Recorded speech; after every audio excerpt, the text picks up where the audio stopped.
Hello बच्चा, welcome to our channel royal classes. आज हम बात करने वाले हैं हमारे क्लास 11th के मैकेनिकल प्रॉपर्टीज ऑफ सॉलिड वाले चैप्टर के बारे में, और उसमें भी हम लोग डिस्कस करने वाले हैं about the most important topic of this chapter, that is stress strain relationship in a wire. Yes, अभी तक हम लोगों ने बात किया था about the stress and the strain, फिर हम लोगों ने इनके रेशियो के बारे में बात किया था with the help of Hooke's law. Hooke's law ने स्टेटमेंट दी थी that stress is directly proportional to strain. अब उसी स्ट्रेस और उसी स्ट्रेन, स्ट्रेस क्या था? That restoring force per unit area is a stress, and strain क्या था? Change in configuration upon my original configuration. We have two physical quantity. First one is stress and second one is strain. Now we have to find out the relationship between stress and strain. Yes, तो आज की video में हम लोग देखने वाले हैं stress और स्ट्रेन का रिलेशनशिप क्या है, इसको हम एक ग्राफ की हेल्प से किस तरह से एक्सप्रेस कर सकते हैं, और ये आपके एग्जाम के लिए टॉप मोस्ट इंपॉर्टेंट क्वेश्चन में से एक है। तो वीडियो को लास्ट तक देखना, जिनको लाइक शेयर एंड सब्सक्राइब करना बिल्कुल भी नहीं भूलना। तो सबसे पहली बात हमारे पास क्या आई? इन अ वायर हम लोगों को एक रिलेशनशिप पढ़ना है वायर के अंदर। तो सबसे पहले हम लोग कंसीडर करते हैं, we have a wire, consider a wire having one end fix, एक एंड हम उसका क्या कर देते हैं? फिक्स कर देते हैं, and wire having a length L. ठीक है, फर्स्ट थिंग हमने क्या लिया? एक वायर लिया और उस वायर की एक पर्टिकुलर लेंथ थी एल। सेकेंड हैंड हमने एक हैंगर लिया और उस हैंगर के साथ हमने एक मास एम जो है वो अटैच कर दिया है। ठीक है, सबसे पहले हमने क्या किया? एक वायर लिया, वायर की लेंथ एल है, उसके अंदर हमने मास एम जो है वो हैंग कर दिया है। ठीक बात।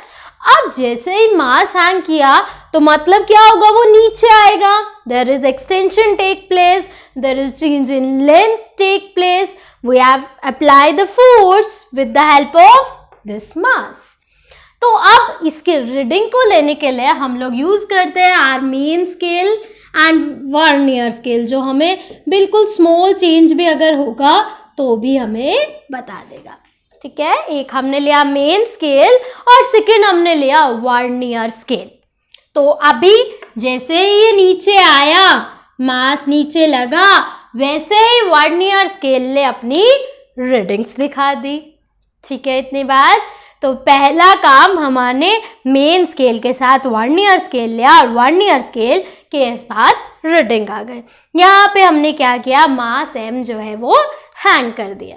अभी क्या होगा? सबसे पहले इसी की ऑब्जर्वेशन को हमने नोट डाउन करना और उसको एक ग्राफ की हेल्प से शो कर देना है।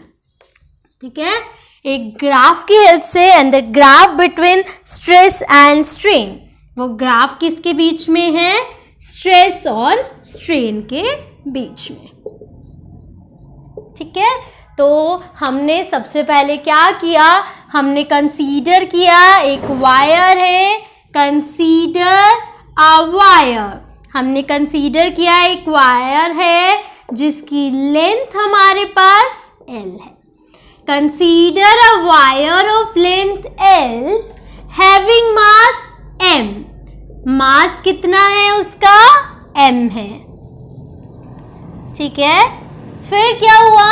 हम उसे स्ट्रेच किया एंड नोट डाउन की उसकी reading, note down the reading with the help of, yes, with the help of the main scale and the help of vernier scale.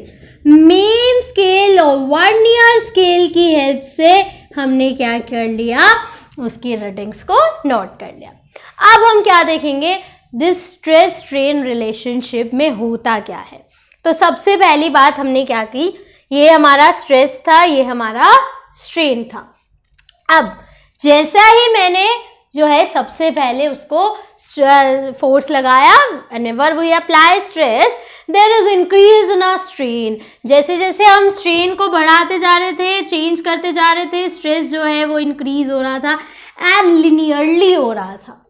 Starting origin से हो रही थी और जितना हम लोग फर्स्ट पॉइंट में हमने यही किया कि हमने जितना जितना है मास को इंक्रीज किया उतना उतना हमारे पास स्ट्रेस जो है वो डायरेक्टली प्रोपोर्शन हो रहा था किसके? स्ट्रेन के। First part like O A, in case of O A के केस में क्या हो रहा था? Whenever we apply stress, this stress is directly proportional to strain and this obeys Hooke's law. Hooke's law यही कहता था ना, stress is directly proportional to strain.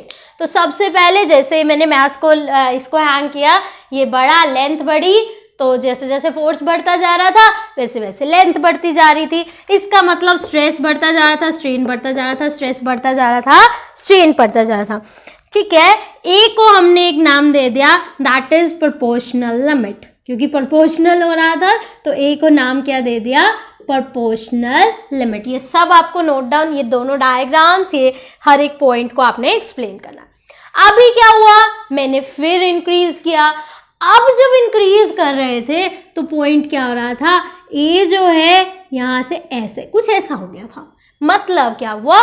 Stress बढ़ रहा था, स्ट्रेन भी बढ़ रहा था, but they are not proportional. वो एक दूसरे के प्रोपोर्शनल नहीं था। क्यों? जब तक इलास्टिक लिमिट थी, विद इन इलास्टिक लिमिट ये काम सही हो रहा था बिल्कुल। जैसे ही हम थोड़ा थोड़ा इलास्टिक लिमिट से बाहर होने लगे तो काम तो वही हो रहा था, ए टू बी क्या हुआ हमारे पास? काम वही हुआ। स्ट्रेस जो है वो इंक्रीज किया with increase in strain. Stress increase तो कर रहा था with increase in strain, but they are not directly proportional. Directly proportional वो इंक्रीज नहीं कर रहा था। ठीक है, ए तक क्या कर रहा था? बिल्कुल डायरेक्टली कर रहा था, पर जब वो हमारे पास कहाँ पर आ गया था? बी तक था, ए टू बी वाला पार्ट में वो डायरेक्टली प्रोपोर्शनल नहीं था। ठीक है, उसके बाद बी तक के इलास्टिक लिमिट थी, उसके बाद इलास्टिक लिमिट्स खत्म हो गई। मतलब लाइक मैंने किसी स्प्रिंग को इतना खींच दिया कि अब वो वापस नहीं आ सकती। अब ये वायर को मैंने इतना खींच दिया, इतना नीचे आ गया वो कि अब वो ऊपर नहीं जा सकती। मतलब इलास्टिक लिमिट्स खत्म हो गई। तो बी क्या थी? मैक्सिमम इलास्टिक लिमिट थी। ठीक है, इतनी बात। अब क्या किया? अभी हमारे पास ये मास तो हैंग था ही, तो ये क्या हो रहा था? बी तक हमारे पास आ गया इलास्टिक लिमिट। अब ये कुछ ऐसा हो रहा था, मतलब स्ट्रेन तो बढ़ता जा रहा था पर स्ट्रेस में कोई भी इंक्रीज नहीं हो रहा था। We are not applying any force, हम कोई फोर्स लगा ही नहीं रहे, फिर भी वो ऐसे लटकी हुई सी है। स्प्रिंग जैसे स्प्रिंग है, स्प्रिंग को एक बार लटका दिया, अब मैं फोर्स नहीं, मैंने छोड़ दिया, इलास्टिक लिमिट उसकी खत्म हो गई, इलास्टिसिटी खत्म हो गई। अब वो अपने आप से ऐसे खुली रह जाती है। करके देखते हैं ना हम लोग, तो वो क्या रह गई है? खुली रह गई है। अब तो इसका मतलब लेंथ तो बढ़ी है, बी टू सी में क्या हुआ है? लेंथ तो बढ़ी है, मतलब स्ट्रेन तो इंक्रीज हुआ है, पर स्ट्रेस में कोई भी इंक्रीज नहीं हुआ। ठीक है, स्ट्रेन तो इंक्रीज हुआ पर स्ट्रेस में कोई भी इंक्रीज नहीं हुआ। तो ये हमारे पास क्या थी? B two C point. ठीक है, सी तक जो है जितना काम होना था हो गया। सो सी को हमने नाम दे दिया यील्ड पॉइंट। सी को क्या काम दे दिया? Yield point. अब हमने क्या किया? इसको हटा दिया, एक बार अनलोडेड करके देखा। भाई अनलोडेड कर देंगे तो क्या हुआ? एक बार हमने बी पे अनलोडेड किया, फिर हमने सी पे अनलोडेड किया। जब हम इसको बी पे अनलोडेड कर रहे थे, मतलब इलास्टिक लिमिट के अंदर अंदर अनलोडेड कर रहे थे, तो वो वापस से कौन सा पाथ फॉलो कर रहा था? यही वाला O A B A O, same path follow कर रहे थे। ठीक है, क्या किया? अब हमने पहले हमने लोडेड किया था तब का केस पढ़ा, अब हमने क्या किया? हमने जो है अनलोडेड कर दिया। तो जब अनलोडेड किया तो क्या हुआ हमारे पास, क्या कहेंगे हमने अब when mass of wire is unloaded, ठीक है, तब क्या होगा एट पॉइंट बी पर वो अगेन रिट्रेस इट्स पाथ ओ तक वो वापस से रिट्रेस कर गया, ठीक है। फिर क्या हुआ सी पे क्या हुआ, इट विल अगेन सी पर जब हमने रीलोडेड किया तो वो ओ पर नहीं आया, अब वो कहां पर आ गया, ओ डैश पर आया, ठीक है। क्या हुआ, जब मैंने बी तक क्या थी, इलास्टिक लिमिट थी, तो इलास्टिक लिमिट के अंदर अगर मैं कुछ अटैच करा तब वो जैसे ही उसको हटाया वो वापस से अपनी पोजीशन पे आ गया, तो मतलब वापस पे ओ पर आ गया। पर जैसे ही सी पे अनलोडेड किया तो वो वापस किस पर आ गया, O1 पर आया, ओ पर नहीं आया, तो इसका मतलब वो इलास्टिक लिमिट में काम नहीं हुआ। बी टू सी इलास्टिसिटी नहीं हुई। इलास्टिसिटी में होता है ना the property in which a body regain its original shape, तो बॉडी ने अपनी ओरिजिनल शेप रीगेन नहीं की है, अब बॉडी ने अपनी कुछ ना कुछ डिफॉर्मेशन के साथ की है। तो ओ डैश को हमने नाम दे दिया परमानेंट सेट, डिफॉर्मेशन सेट, मतलब कि एक्चुअल में जो हमारा रीट्रेस होना था, जो रीगेन होना था, वो नहीं हुआ। तो यही बातें हम लोग थियोरेटिकल पढ़ रहे थे, वही बातें प्रैक्टिकली उसने करके देखी तो सब वही की वही अप्लाई हो रही थी। अब क्या किया हमने, जब ये सारा काम हो गया सी से डी में, फिर वही चीज हुआ, फिर एकदम से आपके पास हाइक आएगा, एकदम से वो जितना नीचे होना हो जाएगा एंड देन ये वायर ब्रेक हो जाएगी, एफ तक एकदम से ब्रेक हो जाएगी, तो एफ को हम लोग नाम दे देंगे ब्रेकिंग पॉइंट। अगर आप इस पे और ज़्यादा मास स्प्रिंग को आप एकदम से बहुत ज़्यादा खींचते रहेंगे तो वो टूट जाएगी, वैसा ही इसमें हुआ, वायर जो है जो बहुत अगर आप खींचते रहेंगे तो वायर जो है वो टूट जाएगी। F point is a breaking point. यहाँ पर आकर हमारा सब का सब जो पूरा का पूरा चैप्टर का कंक्लूजन था वो इस ग्राफ ने एक्सप्लेन कर दिया, and this graph is the most important graph in your chapter, that is mechanical properties of solids, ठीक है। तो सबसे पहले हमने बोला मास हैंग किया तो स्ट्रेस स्ट्रेन के डायरेक्टली प्रोपोर्शन हुआ, इलास्टिक लिमिट्स के अंदर हुआ। फिर एक पॉइंट ऐसा आया बी प्रोपोर्शनल लिमिट तक, जहाँ तक ये हो तो रहा था पर डायरेक्टली वाला सीन खत्म होता जा रहा था, मतलब इलास्टिसिटी खत्म होती जा रही थी। वापस किया तो ये तो बिल्कुल इलास्टिक लिमिट वाला काम कर रहा था, रीगेन कर रहा था ओरिजिनल शेप। फिर हमने और किया तो ऐसा पॉइंट आ रहा था, स्ट्रेन तो बढ़ता जा रहा था पर स्ट्रेस में देयर इज नो चेंज।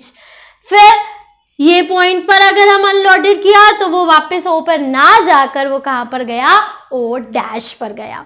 फिर हमने और इंक्रीज किया और एक पॉइंट और ज़्यादा अगर हम इस पर मास लगाते जाएंगे, फोर्स लगाते जाएंगे तो वो ब्रेक हो जाएगा, और एफ जो पॉइंट आ गया that point is the breaking point, और हमारी वायर क्या हो गई, ब्रेक हो गई। This all is the stress strain relationship, ठीक है।